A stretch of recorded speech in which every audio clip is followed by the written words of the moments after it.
ও খাচ্ছে দেখে আমারও লোভ হচ্ছে। ধরছি, আমাকে এটা খাইয়ে দিবি? হ্যাঁ, চাটনিটা একটু বেশি ডিপ করতে হবে। তার গানে সেই চিঠি যত লেখা থাকে একা একা, সেই গানের না শোনা। তো আমরা বেরিয়েছি এখন। গাড়ির নাম্বার প্লেট লাগাতে কতক্ষণ লাগবে জানি না। তারপরে যাব দুর্গাপুর, তারপরে ওখানে কাজকর্ম কমপ্লিট হবে। তো গাড়িতে যেহেতু যাচ্ছি, এই মন বেরিয়েছি। আর এই যে অর্চিল এখন মোমো ডিপ করছে চাটনির মধ্যে আর খাচ্ছে। টিফিনে নিয়েই বেরিয়েছি, কারণ কি ওকে টিফিনে দিয়ে পাঠিয়েছিলাম অনেকগুলোই বেশ, কিন্তু ও খেতে পারেনি বেশি, 4টে মতো খেতে পেরেছে। 10টা দিয়েছিলাম, বন্ধুদেরকে 6টা দিয়ে দিয়েছে। তো বলেছিল আমার জন্য করে রাখবে আবার, তো করে রেখে দিয়েছিলাম।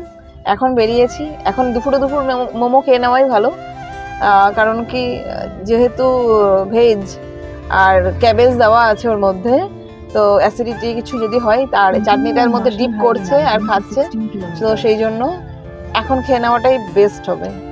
তো ও খাচ্ছে, আমি একটা খাই, আমার দেখে দেখে লোভ হচ্ছে। ও খাচ্ছে দেখে আমারও লোভ হচ্ছে। করছি, আমাকে একটা খাইয়ে দিবি? হ্যাঁ, চাটনিটা একটু বেশি ডিপ করতে হবে। একটু চাটনি দে। আর খাবো না খেতে। চলো, মোমো খাবার মাস্টার।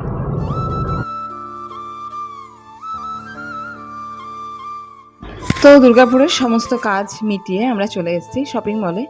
শপিং মলটা সত্যি ভীষণই সুন্দর, কিন্তু ব্যাপার হচ্ছে শপিং মলে বাচ্চাদের নিয়ে আসা কি, আমি নিজেই এখানে অনেক শপিং করে ফেলেছি, সেই সমস্ত ভিডিও পরে আমি দেব।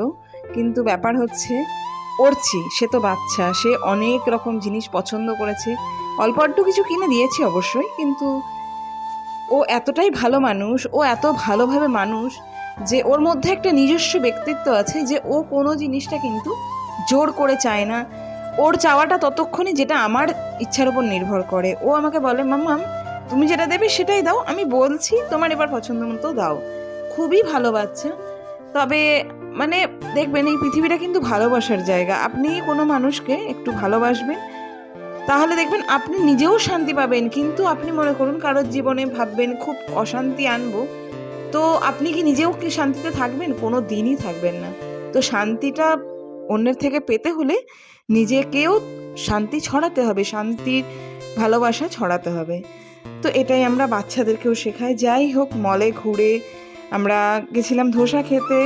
ওখানে এত সুন্দর ধোসা পাওয়া যাচ্ছে, মানে আমরা ভাবতেই পারিনি। ভেজ কাউন্টার একটা আছে, সেখানে ঘুরে ঘুরে নানা দিক ঘুরে ঘুরে আমরা ওখানে ভেজ কাউন্টারে ধোসা খেয়েছি, প্যান্টালুন্সে জামা কাপড় কিনেছি, আরও কী কী স্টোর থেকে মনে নেই আমার, সেখানেও জামা কাপড় কিনেছি। তারপর ওখান থেকে সমস্ত মলটা আরও একবার ঘুরে নানা রকম ফটো তুলে তারপর আমাদের বাড়ি আসতে আসতে বেশ অনেকটা মতো রাত হয়ে গেছে।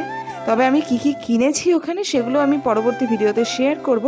এই ভিডিওটা খুব বেশি বড় করব না, আমি বেশিরভাগ ক্ষেত্রে বেশি বড় ভিডিও বানাই না, কিন্তু এই মলটা যেহেতু খুবই সুন্দর লেগেছে আমার কাছে, তাই জন্য একটু বানালাম। দুর্গাপুরে কে কে থাকেন আমাকে দেখলে জানাবেন যেন। Thank you.